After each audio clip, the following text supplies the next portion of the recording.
तो हम लोग जो है कैटलिस्ट के बारे में पढ़ रहे थे। लास्ट डे भी हम लोग हेटेरोजेनियस कैटालिसिस के बारे में पढ़े, और आज जो है फिर उसी कैटालिसिस प्रोसेस को हम आगे बढ़ाएंगे। तो एक्चुअली पहले हम लोग जान लें, फिर से रिमाइंड कर ले कि कैटलिस्ट क्या क्या हो सकता है। कैटलिस्ट ज़्यादातर मेटल होता है। ज़्यादातर जो कैटलिस्ट होता है वो डी ब्लॉक एलिमेंट का मेटल होता है। अलॉय भी होता है कुछ, ठीक है, अलॉयज भी होता है। मेटल ऑक्साइड होता है,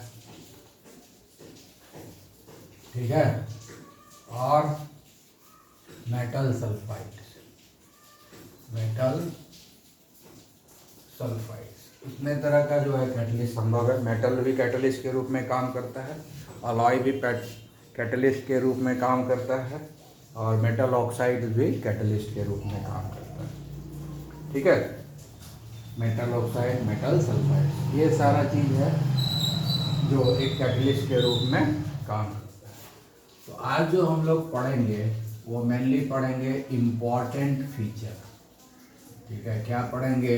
इम्पॉर्टेंट फीचर, ठीक है। Important feature of solid catalyst, ठीक है ना। सॉलिड कैटलिस्ट इसलिए पढ़ रहे हैं क्योंकि हम लोग हेटेरोजेनियस कैटालिसिस के बारे में डिटेल में पढ़े, उसमें तो सॉलिड कैटलिस्ट ही रहता है, इसलिए सॉलिड कैटलिस्ट को स्पेशली ज़्यादा पढ़ते हैं और यही सबसे ज़्यादा यूज होता है। ये हमारा ज़्यादातर जो प्रोसेस होता है, केमिकल प्रोसेस, वो हेटेरोजेनियस कैटालिसिस में ही होता है, इसलिए ये इम्पॉर्टेंट है, इसलिए इसको हम लोग पढ़ना जरूरी है, ठीक है। सॉलिड कैटलिस्ट, ठीक है। दूसरे रूप में हम ये बोल सकते हैं, ठीक है, इम्पॉर्टेंट एस्पेक्ट, इम्पॉर्टेंट एस्पेक्ट, ठीक है, अपॉन व्हिच इफेक्टिवनेस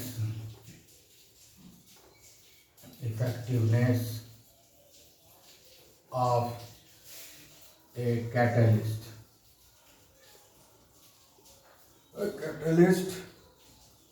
डिपेंड्स, ठीक है। तो वो जो इम्पॉर्टेंट एस्पेक्ट है और जो इम्पॉर्टेंट फीचर है जिसके ऊपर कि कैटलिस्ट का एक्टिविटी डिपेंड करता है, कैटलिस्ट का जो इन्वॉल्वमेंट है केमिकल रिएक्शन में वो डिपेंड करता है ना, कितना ये कैटलिस्ट इफेक्टिव है ना, और इस सॉलिड कैटलिस्ट का इम्पॉर्टेंट फीचर क्या है ना। तो ये दो ही है, ज़्यादा नहीं है। एक है एक्टिविटी, ठीक है, एक्टिविटी ऑफ ए कैटलिस्ट, ठीक है। दूसरा है सेलेक्टिविटी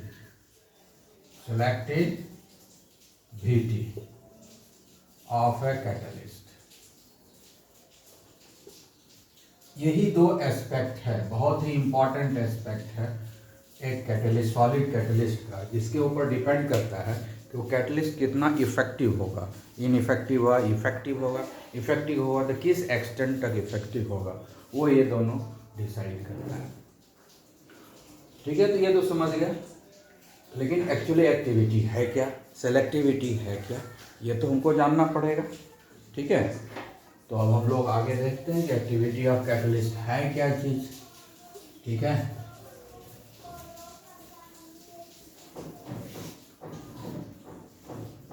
तो हम लोग देखते हैं, पहले पढ़ते हैं एक्टिविटी, ठीक है ना, एक्टिविटी ऑफ ए कैटलिस्ट, ठीक है। एक्टिविटी कुछ नहीं, it is ability to adsorb. क्या है? Ability of a catalyst to increase the rate of reaction. Activity क्या है? एक्टिविटी कुछ नहीं है, it is the ability of a catalyst to increase the rate of reaction, increase the rate of reaction, ठीक है। इसी को ability of a catalyst to increase the rate of reaction, है ना। रेट ऑफ रिएक्शन को बढ़ाने का जो एबिलिटी है ना, उसी को हम लोग बोलते हैं एक्टिविटी ऑफ ए कैटलिस्ट, ठीक है, कोई एक कैटलिस्ट कितना ज़्यादा रेट ऑफ रिएक्शन को बढ़ा सकता है, उसी को हम लोग बोलते हैं एक्टिविटी। ठीक है, तो ये जो एक्टिविटी है, तो रेट ऑफ रिएक्शन किसके ऊपर डिपेंड करेगा, कितना ज़्यादा एडजॉर्प्शन होता है, रेट ऑफ एडजॉर्प्शन, है ना। कैटलिस्ट का सरफेस एरिया जितना ज़्यादा होगा, जितना एक्टिवेटेड होगा, उतना ज़्यादा उस पर जो है एडजॉर्प्शन होगा, और जितना ज़्यादा एडजॉर्प्शन होगा उतना ही ज़्यादा हम बोल सकते हैं कि कैटलिस्ट का एक्टिविटी है। ठीक है ना, तो एक्टिविटी क्या हो गया, ability of a catalyst to increase the rate of reaction. तो so this is the activity of a catalyst. ठीक है, अब एक्टिविटी डिपेंड्स किसके ऊपर करेगा, है ना। अब ये एक्टिविटी डिपेंड करेगा किस पर, ठीक है, factor on which activity depends, factor on which activity depends. ठीक है, किस फैक्टर के ऊपर डिपेंड करता है। तो पहला फैक्टर ये है कि एडजॉर्प्शन कितना होता है। पहला फैक्टर है extent of adsorption, extent of adsorption, कितना ज़्यादा एडजॉर्प्शन होता है। दूसरा होता है एक्सटेंट ऑफ केमिसॉर्प्शन, ठीक है, केमिसॉर्प्शन, कितना ज़्यादा केमिसॉर्प्शन होता है। ये बहुत ही इम्पॉर्टेंट है, ठीक है ना, ये दोनों फैक्टर बहुत ही इम्पॉर्टेंट, ठीक है। अब यहाँ पर एक जो ध्यान देना की बात है कि एडजॉर्प्शन हो रहा है और एक्सटेंट ऑफ केमिसॉर्प्शन। तो अब यहाँ पर ये ध्यान, फैक्टर तो ठीक है, ये दोनों डिसाइड करता है कि इसका एक्टिविटी कितना होगा, कितना ज़्यादा एडजॉर्प्शन होगा और कितना ज़्यादा केमिसॉर्प्शन होगा। इसके ऊपर डिपेंड करता है कि कैटलिस्ट का एक्टिविटी कितना होगा, कम होगा, ज़्यादा होगा, कितना रेट ऑफ रिएक्शन बढ़ाता है। लेकिन यहाँ पर ध्यान देने की बात ये भी है कि ये जो केमिसॉर्प्शन है इतना भी स्ट्रॉन्ग नहीं होना चाहिए कि वो फिर उस बॉन्ड को तोड़ना मुश्किल हो, क्योंकि कैटलिस्ट तो हम थोड़ा सा लेंगे, उसका सरफेस एरिया रहेगा, उस सरफेस के ऊपर पहला बैच जो आएगा गैस का या लिक्विड का वो चिपक जाएगा, और चिपकने के बाद रिएक्शन होगा, रिएक्शन होने के बाद प्रोडक्ट बनेगा। अब वो प्रोडक्ट उससे डीसॉल्व होना चाहिए ना, प्रोडक्ट पहले रिएक्टेंट का एडजॉर्प्शन हुआ, फिर रिएक्टेंट में आपस में रिएक्शन हुआ, रिएक्शन होने के बाद प्रोडक्ट बना, तो प्रोडक्ट जैसे ही बनता है उसका डीसॉर्प्शन होना चाहिए, मतलब प्रोडक्ट को हट जाना चाहिए और कैटलिस्ट रीजनरेट होना चाहिए। ये कितना ज़्यादा होता है ये भी इम्पॉर्टेंट है। तो सिर्फ केमिसॉर्प्शन होता है, तो केमिसॉर्प्शन इतना ज़्यादा भी नहीं हो जाए कि फिर बाद में उस बॉन्ड को, कैटलिस्ट और रिएक्टेंट के बीच में जो बॉन्ड बन गया है वो बॉन्ड को तोड़ना मुश्किल हो जाए, क्योंकि जब तक वो टूटेगा नहीं वो फिर से अलग नहीं होगा, क्योंकि सरफेस जब खाली होगा, जैसे एक बैच गया रिएक्टेंट का, सरफेस के ऊपर अटैच हो गया, उसका रिएक्टेंट में आपस में रिएक्शन हुआ, प्रोडक्ट बना, जैसे ही प्रोडक्ट बना ये अलग हो गया, फिर से सरफेस खाली हो गया, फिर दूसरा बैच आया रिएक्टेंट का, वो इसके ऊपर एडजॉर्ब हुआ, फिर आपस में रिएक्टेंट का रिएक्शन हुआ, फिर वो प्रोडक्ट में बदला, जैसे ही प्रोडक्ट बनना वो इस सरफेस को छोड़ दिया, यानी डीसॉर्प्शन हो गया प्रोडक्ट का। तो ये जितना एडजॉर्प्शन हो रहा है उतना ही देखना है कि डीसॉर्प्शन भी हो रहा है कि नहीं। अगर डीसॉर्प्शन नहीं होगा तब तो एक बार चिपकेगा, रिएक्शन होगा, रिएक्शन कंप्लीट हो गया, फिर वो आगे के जो रिएक्टेंट और बचा हुआ उसका रिएक्शन कैसे होगा। तो एडजॉर्प्शन और डीसॉर्प्शन दोनों को देखना है कि जितना ज़्यादा एडजॉर्प्शन हो रहा है उतना ही ज़्यादा डीसॉर्प्शन भी होना चाहिए प्रोडक्ट का। तो इस चीज़ पर भी हमको ध्यान रखना होगा, क्योंकि इतना ज़्यादा केमिसॉर्प्शन नहीं हो जाए कि उसका जो रिएक्टेंट मॉलिक्यूल है इमोबिलाइज हो जाए, मतलब अब उसका मूवमेंट ही नहीं हो, है ना, वैसी पर चिपका रह जाए। इतना भी ज़्यादा केमिसॉर्प्शन नहीं होना चाहिए। तो हमको ये देखना होगा कि केमिसॉर्प्शन का एक्सटेंट भी बैलेंस में होना चाहिए। ज़रूरत से ज़्यादा केमिसॉर्प्शन हो गया तो वो भी दिक्कत है, एडजॉर्प्शन तो हो जाएगा, केमिसॉर्प्शन तो हो जाएगा, बाद में डीसॉर्प्शन नहीं होगा, और डीसॉर्प्शन जब नहीं होगा तो सरफेस खाली नहीं होगा। तो जो रिएक्टेंट बड़ा है रिएक्शन के लिए बचा हुआ है वो कैसे रिएक्शन करेगा, उसको चाहिए चिपकने के लिए। तो सरफेस जब खाली ही नहीं होगा तो आगे का रिएक्शन प्रोसेस जो है रुक जाएगा, है ना, हिंड्रेंस आ जाएगा रिएक्शन में। इसलिए ये भी हमको देखना पड़ेगा कि एक्सटेंट ऑफ केमिसॉर्प्शन कितना हो रहा है। उतना स्ट्रॉन्ग नहीं हो जाए कि फिर इसको डिसॉर्ब नहीं कर पाए, है ना। तो जितना एडजॉर्प्शन हो रहा है उतना ही डिसॉर्प्शन होना भी जरूरी है। रिएक्टेंट का एडजॉर्प्शन होता है और प्रोडक्ट का डिसॉर्प्शन होता है। ये जब तक नहीं होगा तो इस बैलेंस को भी हमको कंसिडर करना है, तभी हम समझ पाएंगे कि ये कैटलिस्ट कितना एक्टिव है। कैटलिस्ट है, उसका एडजॉर्प्शन बहुत ज़्यादा है, लेकिन अगर उसके सरफेस पर केमिकल बॉन्ड इतना मजबूत बन जाए कि वो टूटेगा ही नहीं, तो डिसॉर्प्शन नहीं होगा, तो फिर वो कैटलिस्ट हमारे लिए तो बेकार हो गया, वो किसी काम का कैटलिस्ट नहीं है। ठीक है ना। तो एडजॉर्प्शन और डिसॉर्प्शन दोनों ही होना जरूरी है, फेयरली हाई क्वांटिटी में होना चाहिए। ठीक है। अब है कि ये जो कैटलिस्ट है अगर एक्टिव होगा तो रेट ऑफ रिएक्शन को कितना बढ़ा सकता है, रेट ऑफ रिएक्शन को कितना बढ़ा सकता है। तो ध्यान देने की बात है कि ये अराउंड 10 to the power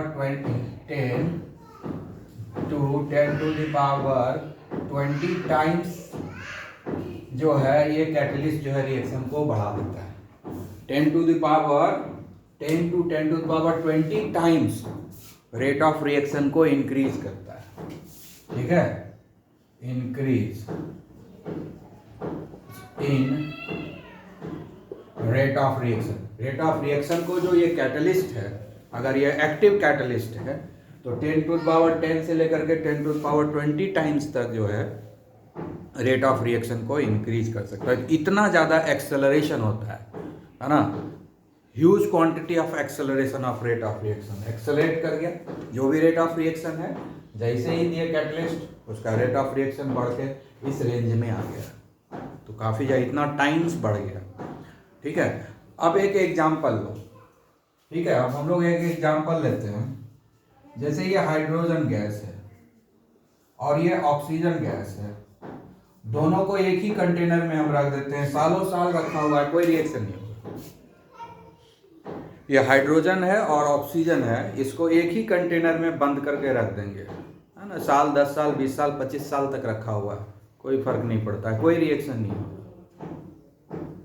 ठीक है। लेकिन अगर उसी सिलेंडर में हम प्लेटिनम का पाउडर डाल दें, उसी सिलेंडर में जब हम प्लेटिनम का पाउडर डाल देंगे, ठीक है ना, तो ये वायलेंट रिएक्शन होता है, मतलब बहुत ही फास्ट रिएक्शन। ठीक है। तो क्या हो जाता है, वायलेंट रिएक्शन, और तुरंत जो है वाटर बना देता है। ठीक है। तो ये है कैटलिस्ट का काम, कि जो रिएक्शन हो ही नहीं रहा था, सालों साल रखी हुई थी साथ में, उसको तुरंत करवा दिया वायलेंटली। तो ये इम्पैक्ट होता है कैटलिस्ट का, है ना, ये एक्टिविटी होता है कैटलिस्ट का। ठीक है। तो ये हो गया हमारा एक्टिविटी ऑफ कैटलिस्ट। ठीक है। अब हम लोग दूसरा पॉइंट पढ़ते हैं, सेलेक्टिविटी। ठीक है, दूसरा पॉइंट हम लोग पढ़ेंगे सेलेक्टिविटी ऑफ कैटलिस्ट। ठीक है। तो सेलेक्टिविटी क्या होता है, कैटलिस्ट जो है ना पर्टिकुलर केमिकल्स को डायरेक्ट कर देता है कि हाँ आपको यही प्रोडक्ट बनाना है, पर्टिकुलर डायरेक्शन में रिएक्शन को प्रोसीड करता है, उसी को बोलते हैं सेलेक्टिविटी। ठीक है। तो सेकंड हो गया selectivity,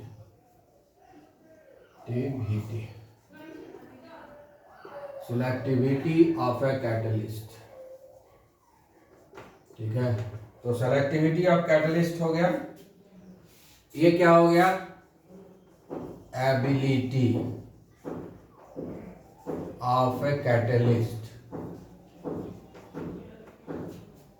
to direct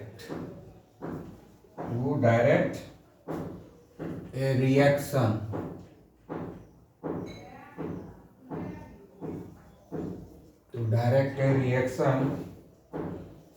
to give particular product,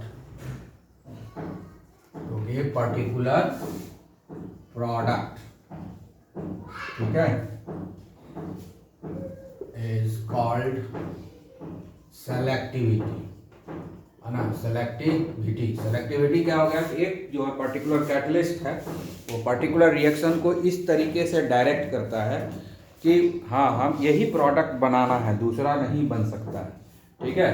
इसके लिए हम लोग एक एग्जाम्पल लेते हैं, उस एग्जाम्पल से तुमको क्लियर हो जाएगा। हम एक एग्जाम्पल लेते हैं, जैसे कार्बन मोनोऑक्साइड है, ये गैस है, इसका रिएक्शन हम जो है हाइड्रोजन से करवाएंगे। दोनों को हम साथ में रख देंगे, आपस में कभी रिएक्शन नहीं होगा। पहली बात तो कार्बन मोनोऑक्साइड और हाइड्रोजन दोनों को ही हम साथ में रख देंगे, सालों साल रखा रहेगा, इस दोनों में कोई रिएक्शन नहीं होगा, ठीक है ना। एक सिलेंडर में, एक कंटेनर में रख देंगे, there will be no reaction between this two, although it is kept for a years together, even then there is no reaction between these two. But when you put small quantity of catalyst into, then it will give us a product. And if you change the catalyst, if you put a different catalyst in a different situation, then you will get a different products also. ठीक है, तो हम अगर catalyst जो है यहाँ पर nickel दे देते हैं, अगर हम निकेल जो है कैटलिस्ट के रूप में यूज करेंगे तो इस दोनों में रिएक्शन होगा और ये बनाता है मीथेन और वाटर वेपर बनाता है, ठीक है। यानी ये दोनों में रिएक्शन ही नहीं हो रहा था, लेकिन अगर जैसे ही निकेल का पाउडर डाल दिए इसमें तो ये दोनों बन गया, इस दोनों में रिएक्शन हो गया, मीथेन और वाटर, और कुछ नहीं बनेगा। अगर निकेल का पाउडर इसमें डालेंगे तो हमेशा यही बनेगा और कुछ नहीं बनेगा। अब हम फिर से यही रिएक्टेंट लेते हैं, सेम रिएक्टेंट, ठीक है, सेम रिएक्टेंट लेते हैं, कार्बन मोनोऑक्साइड और हाइड्रोजन ही लेते हैं, लेकिन इस बार जो है हम कैटलिस्ट को चेंज कर देते हैं, कॉपर और जिंक ऑक्साइड का मिक्सचर दे देते हैं, ये भी सॉलिड है, का पाउडर डाल देते हैं, तब जो है प्रोडक्ट बदल जाएगा, ठीक है। इस बार क्या बनेगा, मिथाइल अल्कोहल का वेपर बन जाएगा। क्या बन जाएगा, मिथाइल अल्कोहल का वेपर। तो रिएक्टेंट तो सेम है, यहाँ भी दोनों ही रिएक्शन में, यहाँ भी वही है, यहाँ भी रिएक्टेंट वही है, बदला क्या, दोनों में कैटलिस्ट बदल गया। When you change the catalyst, you get a different product. When you use nickel as a catalyst, then you are getting a methane and water vapor. But when with the same reactant, when you are using a copper and zinc oxide, then you are getting a methyl alcohol. This is methyl alcohol. So same reactant produces different compounds in a different catalyst. With nickel, it produces methane and water vapor, whereas in case of copper and zinc oxide, same reactant produces the methyl alcohol or methanol. So product is different. With the change in the catalyst, product become different. That means catalyst directs the reactant to produce a particular kind of product. In this case, what is happening here? Nickel directs this carbon monoxide and hydrogen to get converted into methane and water vapor. Whereas in case of this reaction, copper and zinc mixture of copper and zinc oxide convert this carbon monoxide and this hydrogen into methyl alcohol. So what decides which product is produced? Here this catalyst, these two catalysts decides which product will be produced. So reactants are not deciding here that what kind of product will be produced. So which one will be produced, it is decided by the catalyst here. So that is why catalysts are selective in nature. Catalysts are selective in nature. It has got the ability to direct the reaction to produce a certain kind of products. ठीक है, तो इसमें हम catalyst निकल दिए तो ये वाला प्रोडक्ट मिला, यहाँ कैटलिस्ट ये दिए तो प्रोडक्ट ये मिला, लेकिन दोनों जगह देख रहे हैं कि रिएक्टेंट सेम है। सो इस तरह से हम समझ गए कि कैटलिस्ट डिसाइड करता है कि किस रिएक्शन में कौन सा प्रोडक्ट बनेगा, ठीक है। और एक एग्जांपल लेते हैं, you can take the another example. You will keep the same reactant, but you will put a different catalyst here. Okay. Just see here. Again, we have taken the carbon monoxide and hydrogen. Again, we have taken the carbon monoxide and hydrogen, but the catalyst is different. Okay, but the catalyst is different. Then what will happen? It produces formaldehyde. What it produces? Formaldehyde. So with the change in the catalyst, the product formation become different. When we are using a different catalyst, then we are getting a different product. But in every case, what we see here, every time we have got a same kind of reactant here. In these three chemical reactions, you can see the same reactant is here: carbon monoxide, hydrogen, carbon monoxide, hydrogen, carbon monoxide, hydrogen. But in all the three reactions, what we are getting? Three different products. Here we are getting methane and water, whereas here we are getting methyl alcohol, and in the third case we are getting a formaldehyde. So it is the catalyst which decides that what kind of product will be produced. So that is why we say that catalysts are selective in nature. It decides, it directs the chemical reaction to proceed certain kind of products. Okay, produces certain kind of products. So this is the selectivity of the catalyst. So with this example, I think you might have got a clear idea about this. ठीक है?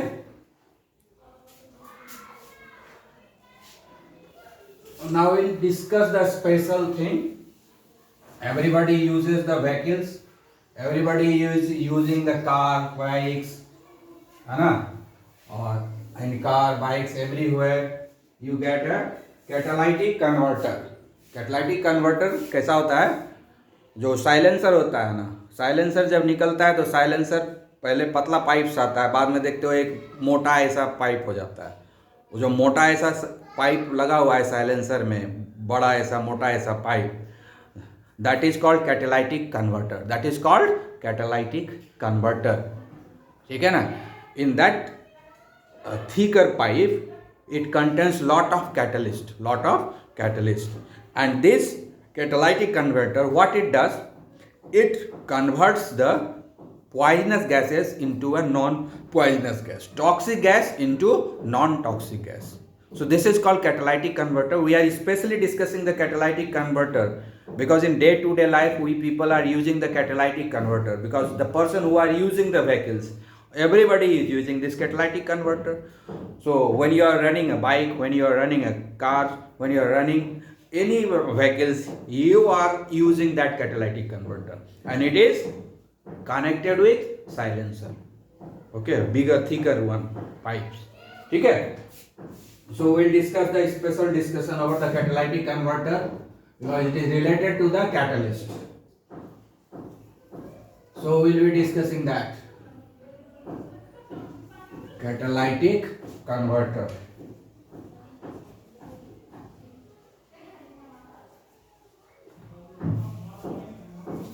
For an automobile.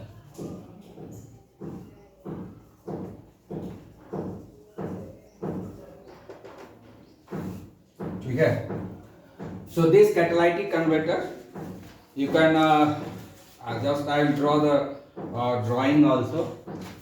You can see here, this is your catalytic converter, this is your silencer, this is your silencer.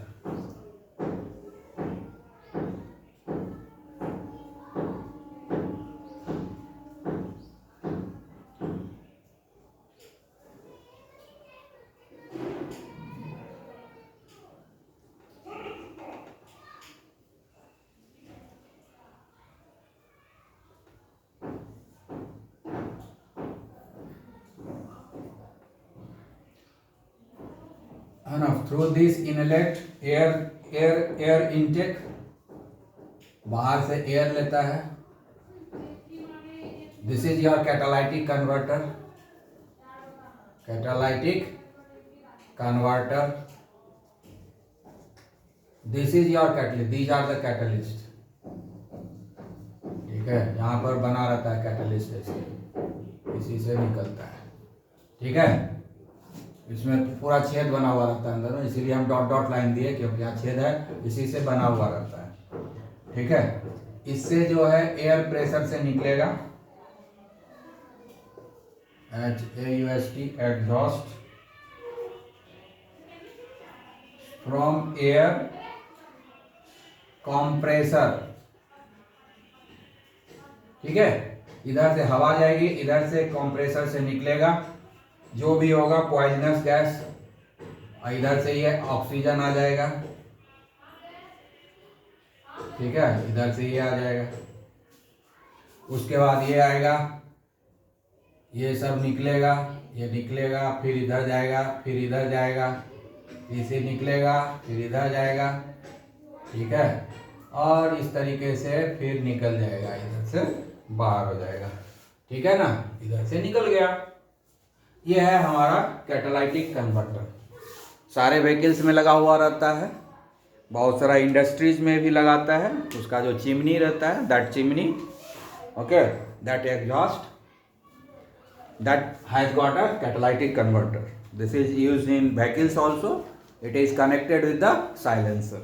ठीक है, तो जब हम लोग vehicle चलाते हैं तो क्या क्या होता है, जब हम लोग व्हीकल चलाते हैं तो क्या क्या होता है, व्हीकल जब चलाते हैं तो अंदर में जो है कार्बन मोनोऑक्साइड प्रोड्यूस होता है, जो टॉक्सिक है, कार्बन मोनोऑक्साइड होता है। अच्छा, ये जो कैटालाइटिक कन्वर्टर है, ये जो कैटलिस्ट यहाँ पर दिया हुआ है, यहाँ कैटलिस्ट का एक पाइप मोटा सा बना हुआ रहता है। ये कैटलिस्ट क्या होता है मालूम है? Mixture of transition, mixture of transition, mixture of transition metal and their oxides, their oxides embedded in inert supports, ठीक है ना। ये जो कैटलिस्ट है क्या चीज का बना हुआ है? मिक्सचर है, किसका? ट्रांजिशन मेटल का। ट्रांजिशन मेटल किसको बोलते हैं? D block. D block elements का बहुत सारे मेटल्स का मिक्सचर होता है और उसका मेटल ऑक्साइड भी रहता है, मेटल भी रहता है और उसका मेटल ऑक्साइड रहता है। और यहाँ पर एक इनर्ट मेटल लगा हुआ रहता है, है ना, यहाँ पर एक इनर्ट मेटल, और उसके ऊपर इसका लाइनिंग क्या होता है? लाइनिंग मतलब उसके ऊपर इसको पाउडर जो है इसका चिपका दिया जाता है उसके ऊपर, ठीक है। तो एक सपोर्ट है, इनर्ट सपोर्ट रहना चाहिए, मतलब ऐसा मेटल जो किसी चीज़ से रिएक्शन नहीं करता है, उसका सपोर्ट रहेगा। उसी के ऊपर जो ट्रांजिशन मेटल का जो है, ट्रांजिशन मेटल का जो पाउडर होगा उसी सपोर्ट के ऊपर चिपका दिया जाएगा। उसमें बहुत सारा छेद रहेगा, इधर से खतरनाक गैस निकला गाड़ी से, इधर आ गया, इधर से ऑक्सीजन आ गया हवा से, दोनों का यहाँ पर रिएक्शन होगा, ठीक है। रिएक्शन होने के बाद यहाँ से फिर कार्बन डाइऑक्साइड वगैरह जो नॉन पॉइजनस गैस है वो निकलेगा। तो गाड़ी के अंदर क्या होता है? कार्बन मोनोऑक्साइड प्रोड्यूस होता है, तो उसका रिएक्शन हम करवा देते हैं ऑक्सीजन से, किसके प्रेजेंस में? कैटालिस्ट। कौन सा कैटालिस्ट है? ये कैटालिस्ट है, mixture of transition metal and their oxides, ठीक है। तो ये बदल गया कार्बन डाइऑक्साइड में। तो कार्बन डाइऑक्साइड क्या है? नॉन टॉक्सिक है, इससे हेल्थ हजार्ड्स नहीं होता है, ठीक है। तो ये होता है। दूसरा चीज क्या होता है कि और भी चीज रहता है, हम उसमें क्या डालते हैं? पेट्रोल डालते हैं, डीजल डालते हैं, है ना।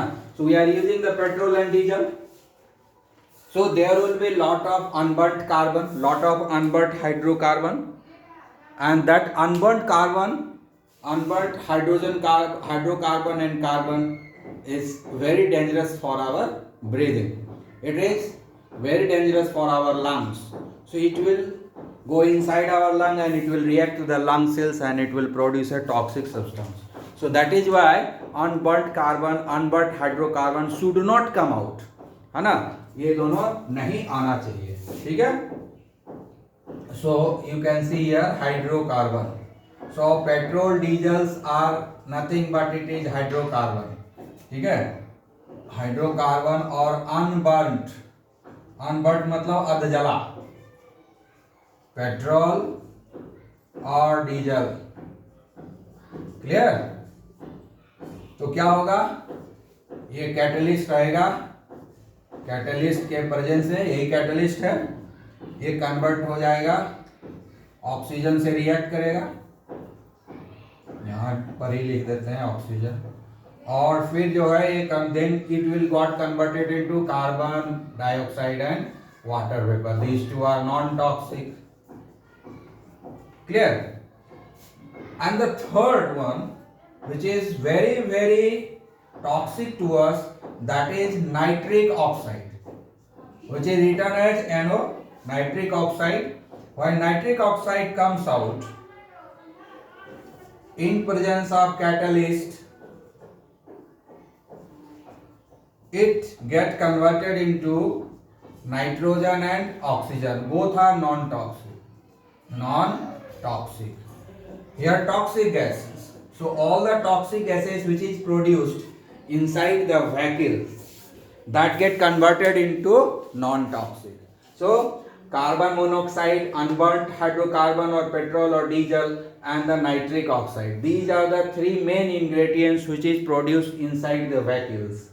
And when these toxic gases pass through this catalytic converter, then it will interact with the catalyst and oxygen. It interacts with the catalyst as well as oxygen and get converted into a non-toxic gases like a carbon dioxide. Here we are getting nitrogen and oxygen. Nitrogen and oxygen both are non-toxic to us. So in this way, catalytic converter is very useful to reduce the pollution. That is why the catalytic converter nowadays is installed in all the vehicles, so that we can reduce the pollution. Clear? So this we have studied the catalytic converter. And catalytic converter में क्या चीज़ का use किया है? Solid catalyst का. That is why we have discussed it, because here also it is a heterogeneous catalysis. So catalytic converter is also example of heterogeneous catalysis. ठीक है, ये भी heterogeneous catalysis का example है. ठीक है, solid catalyst का example है, surface catalysis का example है.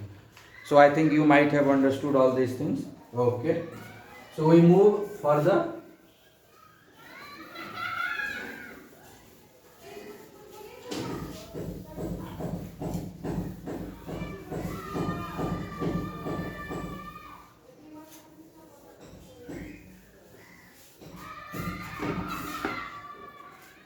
Now we'll be moving towards the enzyme catalyst.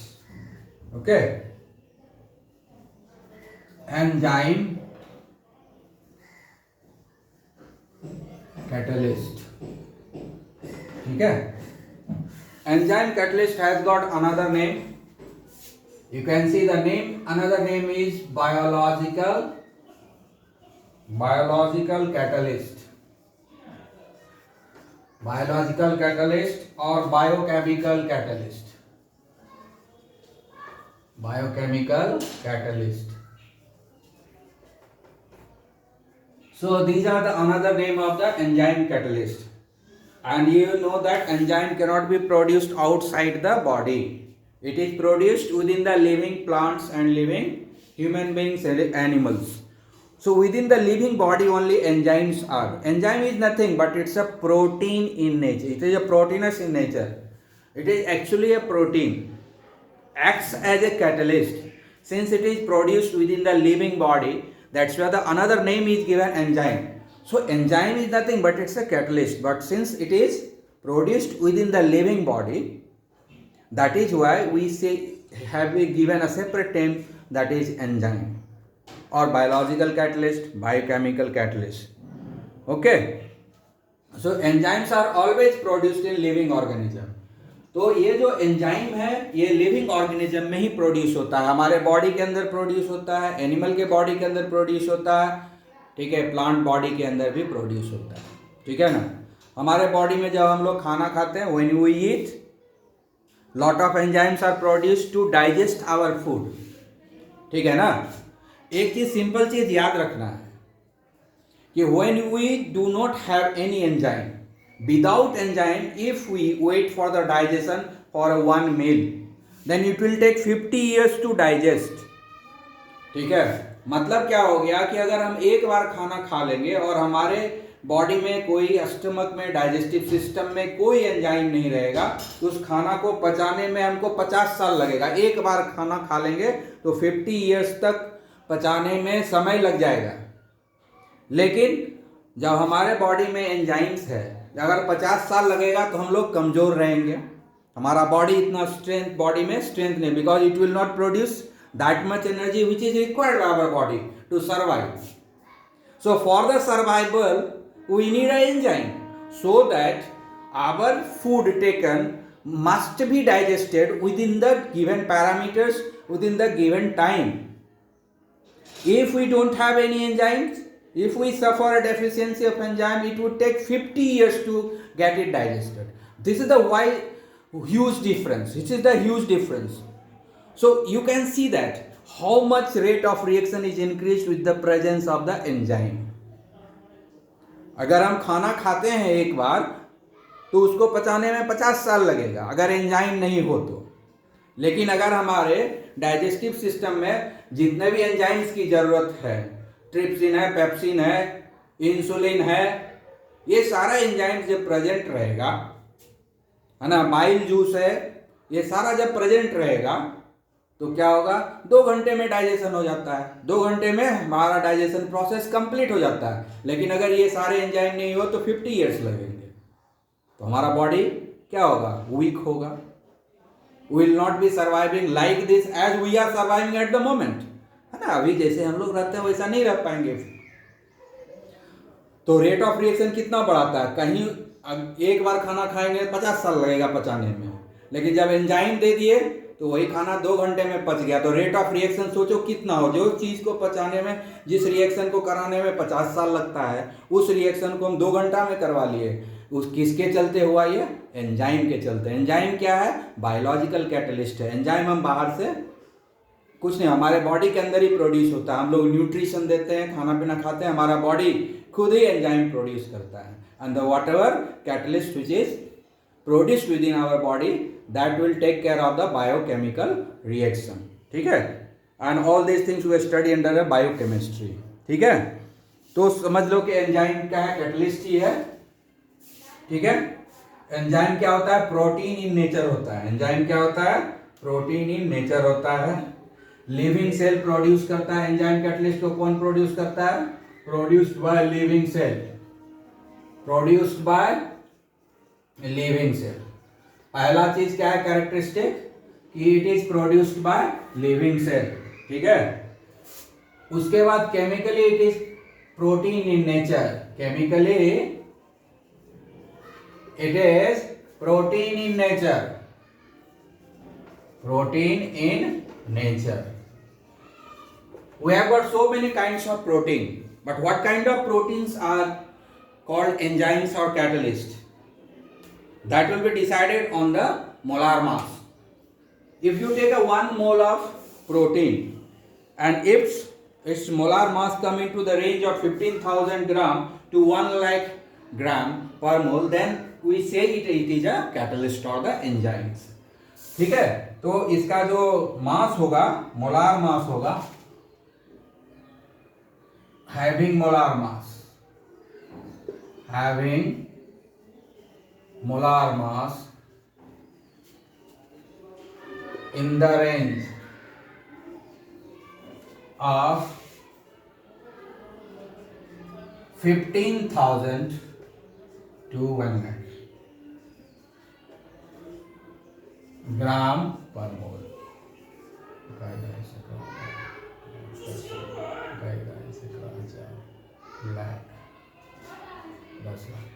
Not 1 lakh, 10 lakhs. 15,000 gram to 10 lakh gram per mole. This is the molar mass of the enzymes. So very heavy. These are the protein nature and very very heavy. You can think of that. 15,000 gram to 10 lakhs gram per mole. 1 mole of catalyst may have the mass equivalent to 15,000 gram to 10 lakh gram. So like that. So this is the range of the molar mass of the enzymes. ठीक है, तो अगर enzyme नहीं रहेगा तो chemical reaction क्या होगा, बहुत ही स्लो होगा। लेकिन जब हम एंजाइम को यूज करेंगे तो केमिकल रिएक्शन क्या हो जाएगा, बहुत ही फास्ट हो जाएगा। ठीक है, तो एक एंजाइम का तो हम लोग बात कर दिए कि हमारे डाइजेस्टिव सिस्टम में जो है बाइल जूस है, ठीक है, और इंसुलिन है और बाकी पेप्सिन है, बहुत सारा है, वो सब मिल करके डाइजेशन कराता है, 2 घंटा में करा देता है। लेकिन अगर ये एंजाइम नहीं रहेगा तो बहुत टाइम लगेगा। उसके अलावा जो है हम लोग आर्टिफिशियली बहुत सारे एंजाइम बनाते हैं, जैसे कि हमारे बॉडी में ग्लूकोज है, ठीक है, हमारे बॉडी में जब हम खाना खाते हैं तो हमको ग्लूकोज मिलता है। तो ठीक है, या हमारे पास ग्लूकोज जो है तो ग्लूकोज से हमको इथेनॉल बनाना है। ग्लूकोज से हम लोग इथेनॉल कैसे बनाएंगे? तो जाइमेज लेंगे। नाम क्या है एंजाइम का? जाइमेज। किसमें रहता है जाइमेज? इन ईस्ट। ईस्ट में जाइमेज रहता है। तो ईस्ट को हम ग्लूकोज में मिला देंगे तो ये बन जाएगा इथेनॉल। ये क्या बन जाएगा? इथेनॉल बन जाएगा। और साथ में हमको कार्बन डाइऑक्साइड भी देगा। तो अगर हमको ग्लूकोज को कन्वर्ट करना है इथेनॉल में, है ना, ग्लूकोज को अगर इथेनॉल में कन्वर्ट करना है, at that time you will be using a enzyme which is known as zymase, which is available in yeast. So to convert glucose into the ethanol, you will be using a Zymase as a catalyst, and that will give you the ethanol and carbon dioxide. तो अगर हमारे घर में glucose है और हमको wine बनाना है तो वाइन कैसे बनाएंगे? उसमें ईस्ट डाल देंगे, उसमें फर्मेंटेशन होगा, and then you will be getting a wine, है ना. Chemical name of wine is ethanol.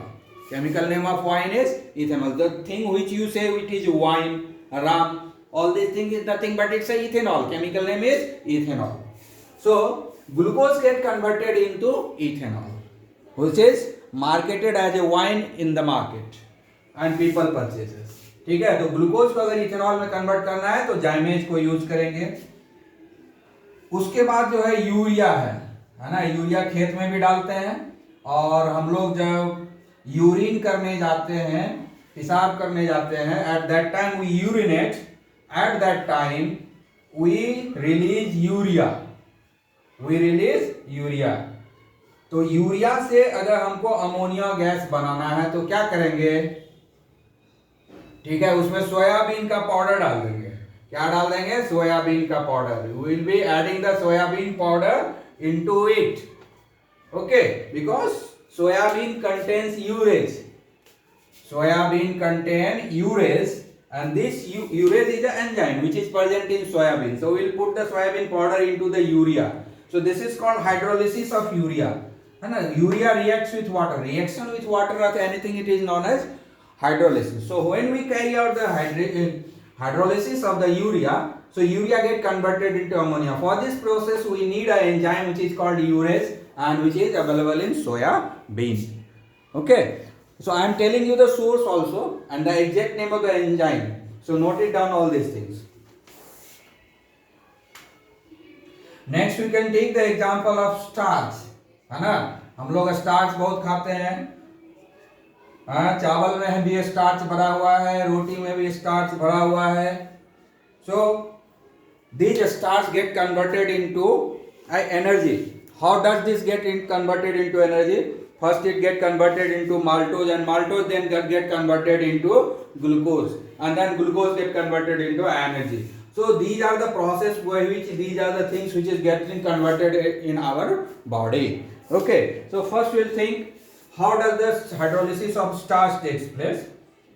So we'll be using a enzyme called diastase. Diastase, ठीक है. ये किस में रहता है? माल्ट में. ठीक है, माल्ट मिलता है मार्केट में, तो माल्ट इसमें ला करके दे देंगे तो बन जाएगा माल्टोज. ठीक है, so this is the hydrolysis of starch. This is the hydrolysis of starch. Now I take the another example. For the different process we need a different catalyst. Remember this. So for different biological process also we need a different enzymes. For different process we need a different enzyme. One enzyme will do the only one reaction. It will not act in any other. Like that, here we have used the Zymase in case of glucose. When we want to convert glucose into ethanol, we are using a Zymase as enzyme. But if you put Zymase in case of urea, there will be no reaction. In case of starch, if you are putting a urease, there will be no reaction. So this one enzymes will carry out only one reaction. It is a reaction specific. That is why we can say it is a selective in nature. It is not only active but it is selective in nature, because all the enzymes are made up of one reaction only. It will not act in any other reaction. even if you work in another reaction, it will not give its efficacy. So if these are the very reaction specific, that's why we say that it is very, very selective. Clear? Now next we'll take the maltase, maltose. We want to convert the maltose, hydrolysis of maltose by maltase. Okay, and maltase is available in yeast. It is in yeast. Okay, it gets converted into glucose. Clear? And last but not least, we will be discussing the sucrose. Sucrose is what? It is a sugarcane juice. Sucrose is what? Sugarcane juice is known as sucrose. और जो चीनी हमारे घर में रहता है, sugar जो हमारे घर में रहता है, that चीनी और sugar is nothing but it's a sucrose. It's a chemical name is sucrose. So when you carry out the hydrolysis of this sucrose, so which enzyme will carry out the hydrolysis of this sucrose? The name is invertase. Invertase. And this invertase is available in yeast. So yeast is a very, very important substance because it contains so many types of enzymes. Okay. Here also we have discussed already 4 types of enzymes available in yeast. So yeast is a very, very important substance in our life. Okay. Because it supplies lot of enzymes. So that is why it is very important.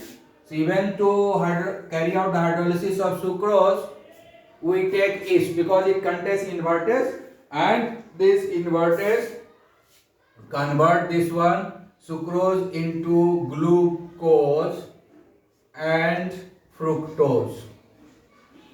ठीक है, तो sucrose में क्या क्या रहता है?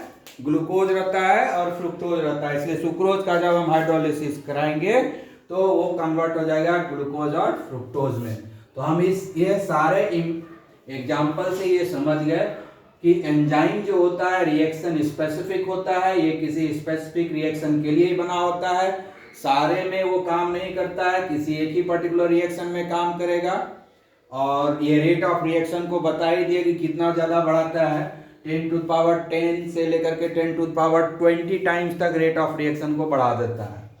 और बहुत सिंपल एग्जाम्पल एक लिए थे हम अपने डाइजेशन का, कि हम जब एक बार खाना खाते हैं तो वो 2 घंटे में डाइजेस्ट हो जाता है.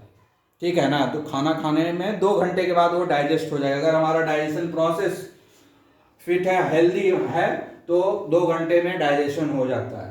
लेकिन अगर एंजाइम्स नहीं रहे हमारे बॉडी में तो इसी डाइजेशन को होने में 50 साल लगेंगे, 50 ईयर्स लगेंगे, है ना. तो एंजाइम का क्या एफिकेसी होता है, इफेक्टिवनेस क्या होता है, ये समझ सकते हो. उसका एक्टिविटी कितना होता है और सेलेक्टिविटी ये एग्जांपल देख करके कर सकते हो कि सारे एंजाइम जो रिएक्शन स्पेसिफिक है, किसी दूसरे रिएक्शन में वो काम नहीं करता है. और अगर काम करता भी है तो इतना कम करता है कोई यूजफुल नहीं लगता है. तो इस तरीके से हम लोग एंजाइम्स के बारे में पढ़ लिए.